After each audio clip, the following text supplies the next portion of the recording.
Bonjour à tous, je vous rappelle qu'il y a le coronavirus dehors. Donc pour votre santé, je vous conseille de rester chez vous. Alors aujourd'hui nous allons revoir ce qu'on avait vu la dernière fois, c'est-à-dire le développement. On avait vu une formule pour développer que pour tout nombre a, b et k, on n'a que k facteur de a plus b égale à k facteur de a plus k facteur de b. On rappelle la définition de développer, c'est passer d'une multiplication à une addition. Le K, on appelle ça le facteur. D'accord? C'est lui qui va distribuer, comme un facteur qui distribue des lettres. Notre facteur, il va distribuer le A et il va distribuer le B. Donc c'est pour ça qu'on a K fois A, il distribue mon A, puis on a K fois B, c'est-à-dire qu'il va distribuer mon B. Donc je vous laisse faire les exemples suivants. Mettez en pause la vidéo, faites-le de votre côté, au crayon à papier, et après on corrige.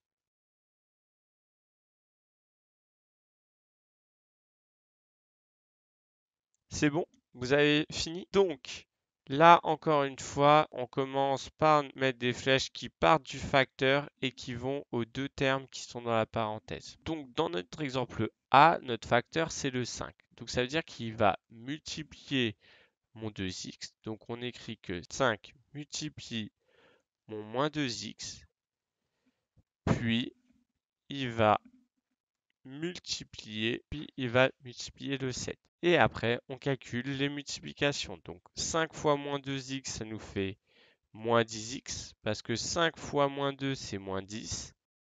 Et après, le x, on ne peut pas le calculer, donc on le laisse. 5 fois 7, ça nous fait 35.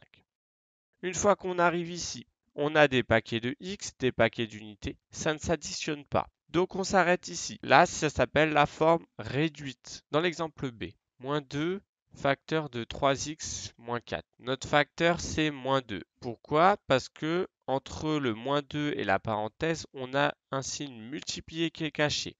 On peut très bien ne pas le mettre. Pourquoi? Parce qu'il y a une lettre dans notre parenthèse. À partir du moment où il y a une lettre dans notre parenthèse, on n'est pas obligé de mettre le signe fois qui est juste devant la parenthèse. Donc, mon moins 2, c'est mon facteur. Donc le moins 2, qu'est-ce qu'il va faire? On se rappelle, on met nos petites flèches pour nous aider. Et bien, mon moins 2, il va multiplier mon 3x. Puis, on met, quoi qu'il arrive, une addition, parce on développe. Et après, mon moins 2, il multiplie quoi? Il multiplie pas 4, il multiplie moins 4. On accroche le signe qui est devant le 4 avec celui-ci. Là, maintenant, je fais les multiplications. Moins 2 fois 3x, ça me donne moins 6x. Plus, moins 2 fois moins 4, deux nombres négatifs nous donnent un nombre positif. Et 2 fois 4, 8. Donc, moins 6x plus 8. Là encore une fois, j'ai ce qu'on appelle la forme réduite. On verra ça plus tard dans le chapitre. Bien, comme certains étaient assez perturbés par le fait que vous aviez les corrections d'exercices, je vais vous donner un exercice à faire pour la prochaine fois. Il sera à rendre pour le dimanche. Ce dimanche, il me semble que c'est le 22. Vous pouvez le rendre jusqu'à 22 h à peu près le soir. Vous le faites sur votre cahier d'exercice. Vous me le prenez en photo et vous me l'envoyez. Sur ce, je vous souhaite une bonne journée. Au revoir.